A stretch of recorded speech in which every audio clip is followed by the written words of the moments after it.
Le président Macron, en venant au pouvoir, a dissous le corps des diplomates et il a donné tous les pouvoirs d'insulter à des généraux incompétents. Gomara a montré son incompétence durant les opérations Barkhane au Mali et ailleurs. Il a donné donc la parole aux généraux incompétents et surtout aux généraux négrophobes. Parce que si quelqu'un n'est pas un général comme Goma n'est pas négrophobe, avec tout ce que le capitaine Ibrahim Traoré réalise pour son peuple, parce qu'avant quand on dit Burkina, c'est la misère, c'est la faim. Alors, voilà le président là qui arrive, il y a des excédents alimentaires, il y a des autoroutes, il y a des hôpitaux, un nouvel aéroport, des universités. Alors, si Goma n'aime pas le président Traoré, qu'il aime au moins le peuple burkinabé pour lequel le président Traoré se sacrifie. Mais comme il prend les Noirs pour des moins que rien, c'est un négrophobe jusque dans ses cellules, donc pour lui tout ça, c'est rien. La vérité donc, est là, elle sort. On se rend compte que 3 pays du Sahel, Mali, Burkina, Niger, que la France s'est acharnée pendant plus de 60 ans d'indépendance à rendre pauvres. Elle les a exprès, volontairement appauvris.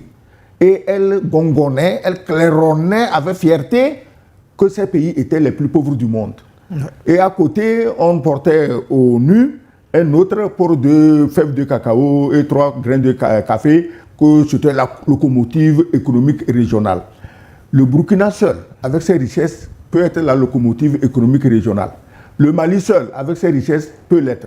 Le Niger, dont l'uranium éclairait toute la France, alors que le peuple nigérien n'a pas une ampoule, peut être donc pour les brimer, pour leur faire perdre la conscience de leur importance, on les a décrits comme les pays les plus pauvres du monde. Aujourd'hui, la vérité est là, on s'aperçoit que sans l'apport de ces pays, la France est définitivement perdue, elle est en faillite. Et ce n'est pas moi qui proclame la faillite de la France. Ils sont à 3 500 milliards de dettes. Les gens n'ont plus à manger. Les retraités pleurent. Les hôpitaux sont fermés. Et puis, c'est-à-dire que les 7 plaies d'Égypte sont en train de s'abattre sur la France juste parce que les 3 pays, soi-disant les plus pauvres d'Afrique ou du monde, ont retiré leur billet du mensonge et ils prennent ces richesses pour se développer eux-mêmes. Voilà le problème dans lequel nous sommes. Alors qu'au même moment, au Burkina Faso, en 2025, le Burkina Faso a connu un excédent commercial de la balance commerciale, 1975 milliards de francs CFA. En 3 ans, le Burkina Faso a irrigué 11 774 hectares pour cultiver la terre. Et j'ai parlé tout à l'heure de la mobilisation en un mois de 151 milliards de francs CFA et tout ça.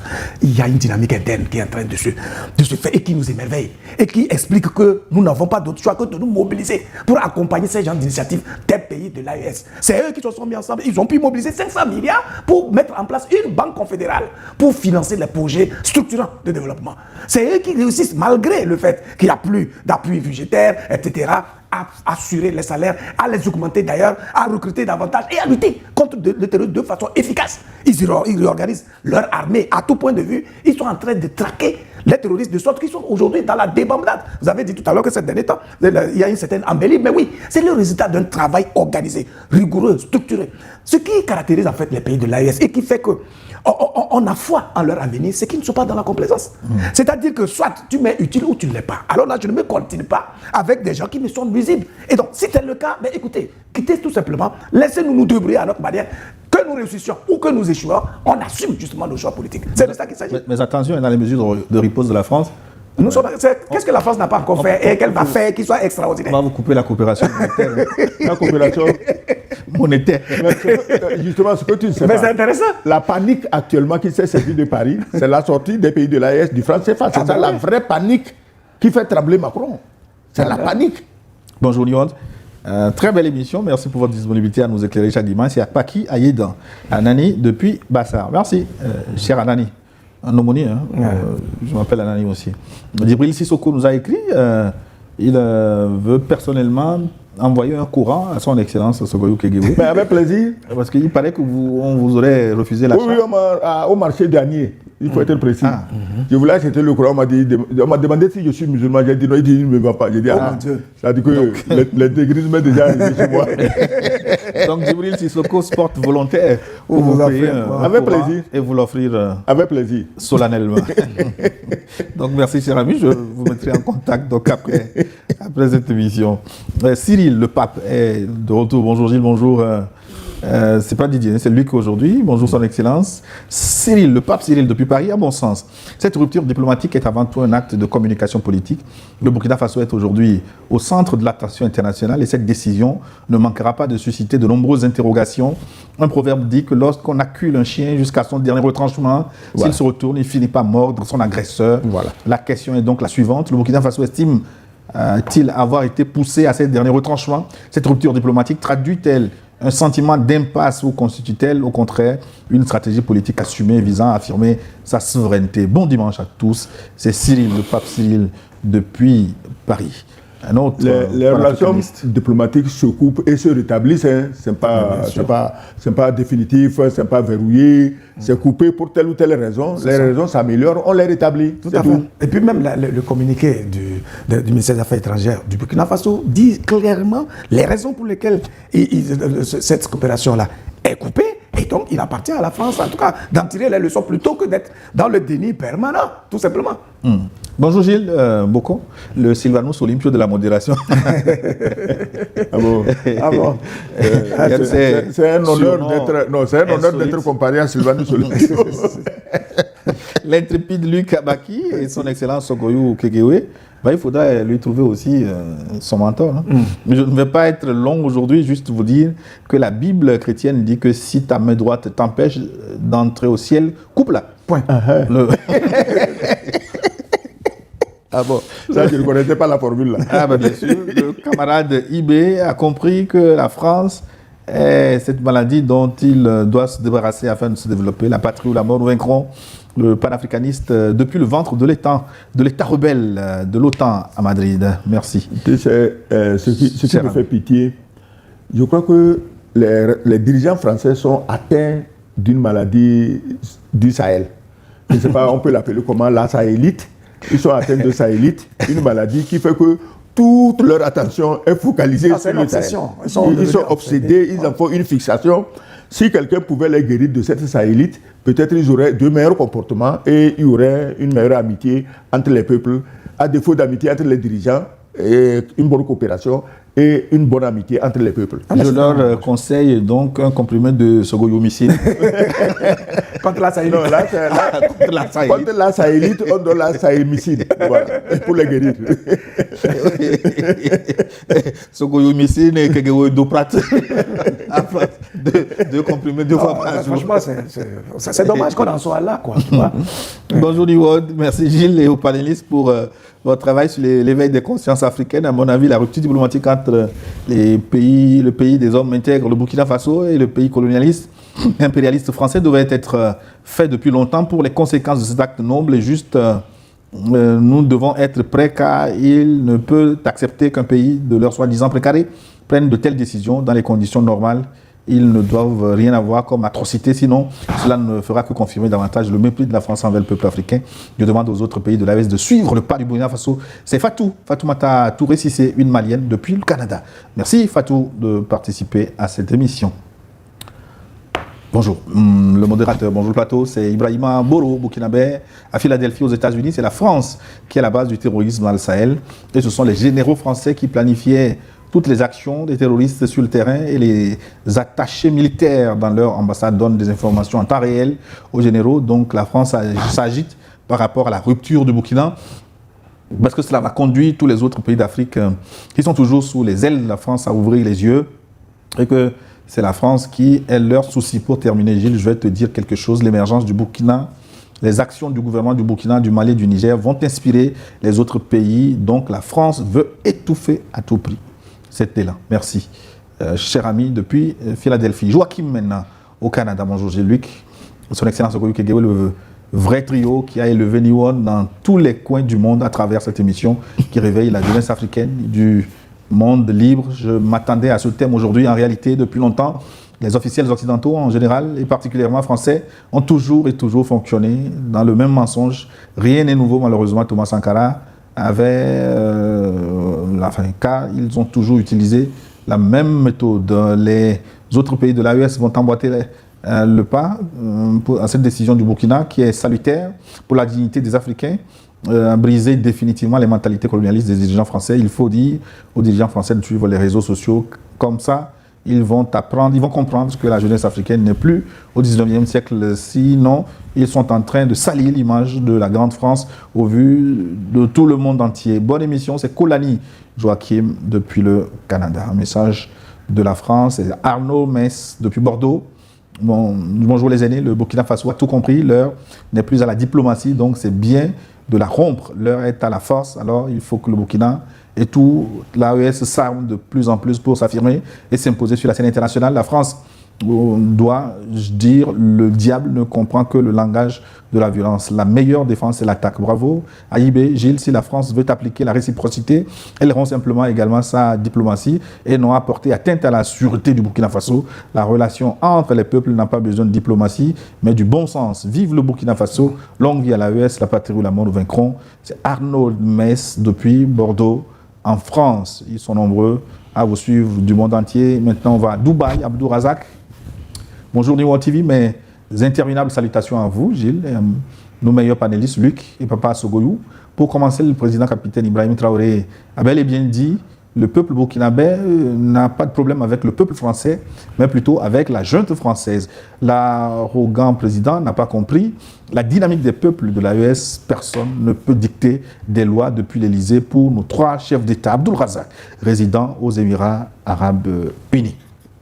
Oui, je peux continuer. Message de la France. Bonjour Niveau TV, je suis Kader Cissé, vivant en France, à Lyon. Mes salutations fraternelles à tout le plateau. SK, c'est Sogoyou Kegewe. Luc, sans oublier vous Gilles, la France est devenue le 3e pays le plus endetté de l'Union européenne. Donc elle n'a pas le choix d'être dans cette posture honteuse et suicidaire. À force de pousser à bout le Burkina, on ne peut que récolter ce qui est arrivé, une rupture pure et simple. Nos pays ne veulent plus se laisser vampiriser. Vive l'AES et l'Afrique libre. Excellence, qu'est-ce qui fait endetter la France? Oh, je ne sais pas ce qui a endetté la France. Elle était déjà un peu endettée avant l'arrivée de Macron. Et quand Macron est arrivé, il a empiré les choses. La France est un pays industrialisé qui avait les industries de pointe. Hein. Quand tu prends dans le domaine électrique, les Alstom, de l'énergie nucléaire, l'aviation civile et militaire. Mais la France a des industries de pointe. Avait des industries de pointe, elle les contrôlait. Ce n'est pas seulement le vin et le fromage. Elle avait des choses sérieuses qui faisaient que tout le monde l'admirait. Moi, la première fois que je suis arrivé en France dans ma vie, c'était en 1982. Et la chose qui m'a le plus impressionné, c'était le TGV. Je me suis dit, mais c'est pas possible, ils ont réussi à faire une histoire extraordinaire. Mais malheureusement, quand Macron est venu, comme il avait été pistonné et placé au pouvoir par des oligarques, on l'a obligé à vendre tous ces fleurons de l'industrie française à des entreprises américaines, on ne sait même pas pourquoi. Et donc tu vois que ceux qui l'ont mis au pouvoir avaient des intérêts là-bas. On a tout simplement transféré les richesses françaises à ces entreprises extérieures. Et la France aujourd'hui tombe toujours de plus en plus bas. Et il l'avait fait parce qu'il a cru qu'il y a les richesses des nègres qui attendent là-bas. Il suffit d'envoyer les mercenaires terroristes, les tuer. On va ramasser l'or, on ramasse le diamant, on ramasse le coton, on ramasse l'uranium, on ramasse le lithium, on va tout ramasser gratuitement. Donc nous ne perdons rien à donner nos industries à des oligarques. Malheureusement, les pays africains, les nègres sont devenus revêches et ne veulent pas se laisser traire. C'est des vaches maintenant. Quand tu vas pour traire, elles te donnent un coup de pied. Alors, voilà la situation de la France. J'aime bien cette image-là. La réponse, elle est simple. C'est le manque de lucidité politique de l'équipe dirigeante actuelle. Parce que lorsque vous venez en tant que dirigeant de pays, votre mission première, c'est d'abord de poser le diagnostic pour voir l'existant. Et de trouver les mécanismes par lesquels vous le capitalisez, de sorte qu'il soit plus rentable. La première ressource d'un dirigeant, c'est quoi? C'est cette ressource humaine. Mais déjà, dès qu'on est arrivé en 2017, un an après, c'était les Gilets jaunes. Vous avez vu avec quelle énergie on a étouffé toute la ressource humaine française. Alors, dans un tel contexte, ça veut dire qu'il finit par voir ses propres concitoyens en ennemis. Et plutôt que de se concentrer pour valoriser cette ressource et libérer les énergies, de sorte que le génie puisse s'affirmer, il concentre son énergie sur la conquête et l'impérialisme, etc. Avec l'espoir que, comme l'a dit l'ambassadeur, en Afrique, ben, on peut puiser les ressources, on peut primer les gens, et puis bon, piller autant qu'on peut pour pouvoir construire l'économie. Malheureusement, il se heurte désormais à une réticence, à une opposition farouche des pays dans lesquels on pillait les ressources, etc. Et donc, dans de telles conditions, le président français, qui a perdu de l'aura, de l'énergie, de la puissance à l'interne, pense qu'en criant haut contre les États de l'AES, contre l'Afrique, etc., il va se faire entendre. Parce qu'en fait, l'hégémonie de la France elle-même, son énergie, sa vitalité est en train de s'écrouler littéralement parce que justement, les dirigeants ne se sont pas montrés crédibles. Et ils ne posent pas des actes nobles qui élèvent davantage l'image de la France, mais malheureusement, ils posent des actes qui détruisent cette image-là. Un patrimoine incommensurable qui faisait que par le passé, la France était quand même une référence en Europe et dans le Conseil des Nations. Et c'est très dommage qu'un dirigeant vienne démolir plutôt un patrimoine qui a été construit pendant des décennies, et juste parce que, bon, ben, écoute, il veut satisfaire des gens, des oligarques, en tout cas, une classe assez réduite de personnes, plutôt que d'œuvrer pour émanciper l'ensemble de sa ressource humaine. Quelques messages à vous faire découvrir encore. Bonjour, cher ami Gilles, mes salutations respectueuses au grand frère Luc Abaki et au doyen Sogoyou. On ne saurait jamais assez vous dire merci du travail d'éveil des consciences que vous faites, que nos ancêtres angélisés vous portent sains et saufs. Revenant au sujet du jour, je voudrais vraiment prier le plateau de nous aider à répéter encore à Macron que nous, les Africains éveillés, nous sommes fatigués de la France et de sa politique. Macron, nous sommes fatigués. Allez-vous-en, bon dimanche au vaillant peuple de l'AES. Vive le président Ibrahim Traoré, vive New World Forum, vive l'Afrique souveraine. La patrie ou la mort, nous vaincrons déjà. Léopold Coutor. Non, allez-vous-en, il va aller où? Il ne peut pas partir. Il aurait dû déjà annoncer les élections de 2027, il ne le fait pas. Il est plutôt en train de préparer la guerre contre la Russie, parce que s'il déclare la guerre, à l'image de son ami Zelensky, il n'y aura plus d'élections et il sera président de fin de la France. Et comme il est très jeune, il peut faire encore 80 ans au pouvoir. Donc, il a une tactique, pas d'élection, on fait la guerre à la Russie et puis on continue tranquillement. Plus 27, ça c'est quel pays ça? Je vais chercher tout de suite. C'est pas le Niger? Non, pas Niger. Bonjour Gilles. Le modérateur de toujours incivilité à mon père Sogoyou et à mon grand frère Luc. Gilles, j'ai l'impression que les dirigeants français ont jusqu'à présent du mal à croire que nous les Noirs sommes aussi des êtres humains au même titre que les Blancs. Pour se faire respecter, nous devons imposer nos idées souverainistes sans embâche, rompre diplomatiquement avec les pays comme la France qui se cachent derrière la diplomatie pour imposer leurs diktats aux pays africains et surtout francophones. Le train de notre libération totale est désormais en mouvement et nous irons jusqu'à la gare. Agréable dimanche, c'est Victor qui nous envoie ce message. Merci infiniment Victor. Oui, c'est Johannesburg. Plus 27, Afrique du Sud. Le peuple français est le peuple le plus proche des Noirs, qui aime le plus les Noirs. Quand tu vas en France, tu vois les Africains, c'est le seul pays où ils sont aussi nombreux, ils vivent à l'aise, ils sont chez eux. Je ne sais pas comment cette France et ce peuple, compatible aux Noirs, a pu se donner des dirigeants hors sol, foncièrement anti-noirs. Voilà. Bonjour à New World TV, spécial bonsoir à Baba. Baba, il a un autre surnom. Hein. Baba, Baobab. C'est un timonier.